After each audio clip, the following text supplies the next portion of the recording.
Okay guys, so our next topic is buccinator mechanism.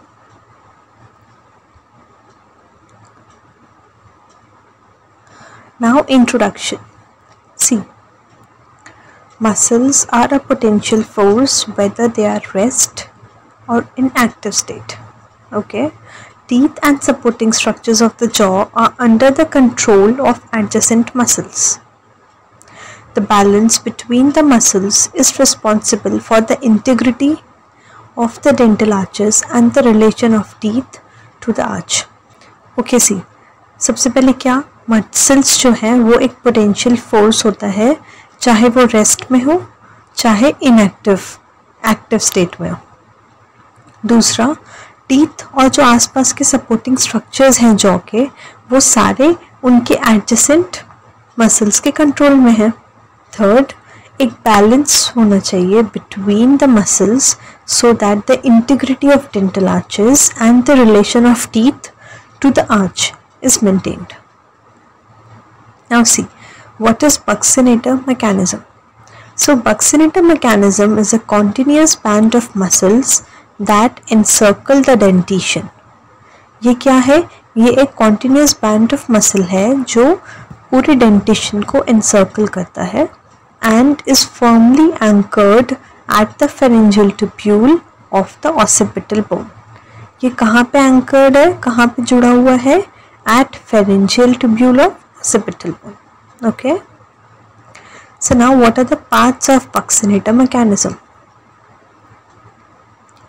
First of all, what makes the anterior component of buccinator mechanism? See, starts with desiccating fibers of orbicularis oris joining the right and left lip fibers. So anterior component में दो चीज़ है, orbicularis oris के fibers and right or left fibers of lips. Next, from this anterior portion, where does it run? It runs laterally and posteriorly around corner of mouth, joining other fibers of buccinator muscle which gets into the pterygomandibular raphe. अब देखो, anterior component मतलब orbicularis oris और lip fibers से वो start होता है और फिर वो पीछे laterally and posteriorly जाता है around corner of mouth and फिर वो join करता है other fibers of buccinator muscle and finally it is inserted into the pterygomandibular raphe. It mingles with the fibers of superior constrictor muscle and runs posteriorly and medially to get fixed into the pharyngeal tubercle. After that वो क्या होगा? वो mingle होगा with the fibers of superior constrictor muscle. See, keep looking at the diagram, you'll be able to understand it easily. It mingles with the fibers of superior constrictor muscle और फिर वो insert हो जाता है या fix हो जाता है कहाँ? pharyngeal tubercle में. So as you can see, वो मतलब पूरे माउथ को encircling the complete oral cavity, ये band of fibers होते हैं buccinator mechanism में. Okay, so all these 13 muscles with elasticity and contractility, which are the properties of muscle, act like a rubber band tightly encircling the bony system and the mandible. See, now tongue, it acts opposite to the buccinator mechanism, exerting an outward force.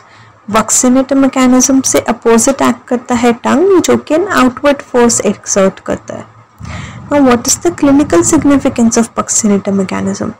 buccinator mechanism में अगर कुछ भी imbalance होगा तो malocclusion होगा. In pernicious oral habits जैसे thumb sucking, tongue thrusting, equilibrium between buccinator mechanism और tongue is lost. So इसकी वजह से डेंटिशन में बहुत सारे चेंजेस होते हैं, जैसे कि constricted maxillary arch, increased proclination and open bite. So this is it about buccinator mechanism. You need to remember the muscles which it is encircling and how is it passing anterior से फिर lateral जा रहा है corner of mouth से, उसके बाद कहाँ जा रहा है, फिर कैसे वो insert हो रहा है एंड उसके बाद उसका सिग्निफिकेंस क्या है कि टंग और इसके बीच में अगर एक इक्विलिब्रियम नहीं रहा, see that is what is neutral zone. Neutral zone में क्या होता है, टंग और जो अपोजिंग इधर के मस्कुलेचर है उनके बीच में इक्विलिब्रियम होना चाहिए। वहाँ पे टीथ अरेंज नहीं रहेंगे तो फिर it would lead to malocclusion. So that's it, thank you, keep visiting.